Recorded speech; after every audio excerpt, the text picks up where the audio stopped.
Rick Astley, together forever at 7:28, about 64 degrees outside, and I have Chief Master Sergeant Rod Dycus in the studio. He's the Mission Support Group Superintendent. We're going to talk about some dorm policies, dorm issues overall.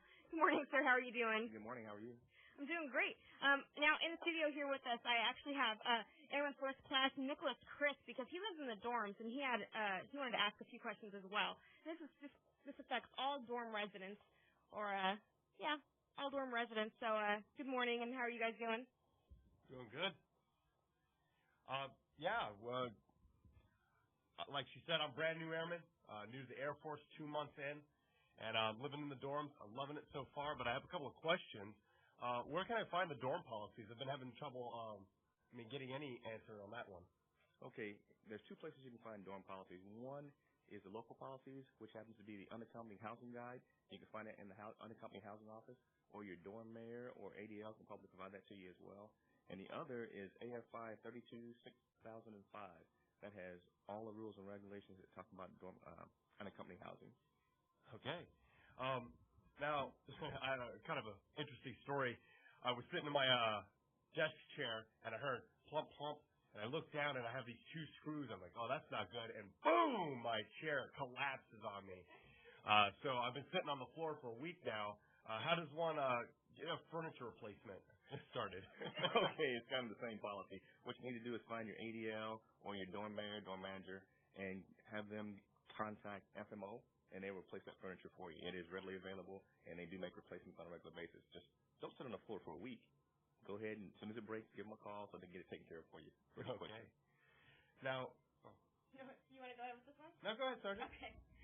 This other one, there's a lot of people that are really curious about, they have to clean their rooms a lot. It's just really nice to keep it clean, even if you didn't have an inspection coming up. But there are a lot of people that would like to maybe hire a maid or maid service. How do they go about doing that? Maid service, great question. There's a couple things you have to do in order to hire a maid.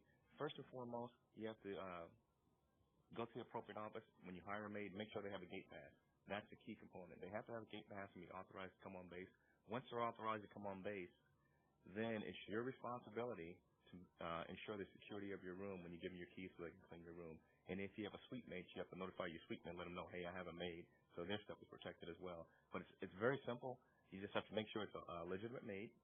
Go to the legal office. There's a couple of places in MSJ you have to verify. And once you get the pass for the maid, it's straightforward.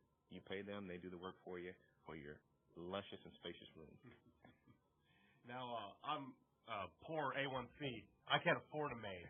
But I do have dorm inspections coming up. And what if you have a messy roommate?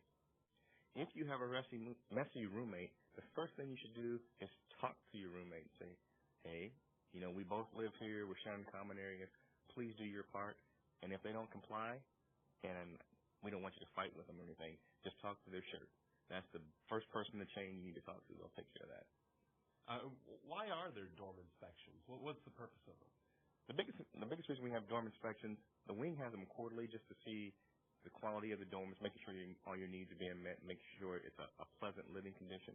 But the reason we really have dorm inspections is for the health and safety and the cleanliness of the overall residence. Remember, you're not the only dorm resident. You have a lot of neighbors, and one pig or one person who isn't as clean as you would like for them to be. If they have a problem with insects and pests, it can cause a huge infestation and cover the whole dorm. So everyone's going to have issues at that point. That's why we have dorm inspections on a regular basis.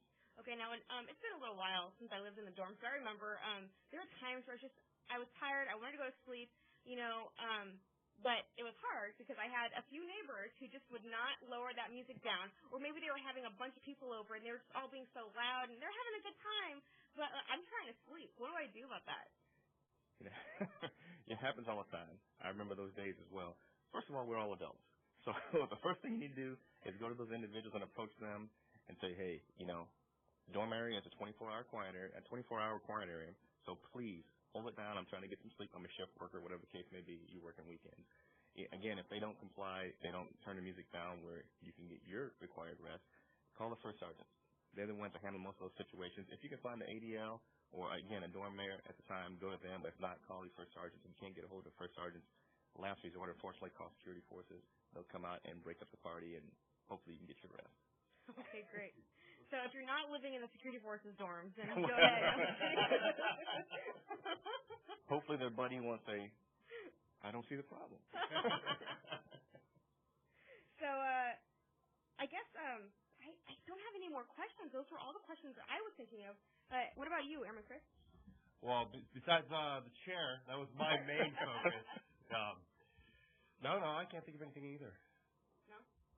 Sir, did we cover everything? I think we covered everything. I do have one last thing for you. If you're really interested in what goes on in the dorm, if you have you think things could be better, there's a quarterly dorm council meeting, and you're all invited, so any dorm resident can go. Your dorm mayors are there, the command chief is there, the ADLs are there. So if you have anything you'd like to see done in the dorms, maybe make it better, just quality of life issues overall, just go to those meetings and have your voice heard. Where are they held usually? They're usually held in the wing conference room. Just talk to the ADLs, they can tell you exactly when they are. Okay, great. Perfect. Thank you so much for joining us this morning, sir. Thanks for having me. And thank you for joining us, Airman Chris. Oh, my pleasure. It was really good to have your perspective. Someone actually living in the dorms at the moment to ask his questions. We have more great music on the way. David Guetta, Kesha, and of course, it's time for your radio report. You're listening to AFN Interlink the Eagles, serving America's best. With your Interlink radio report, I'm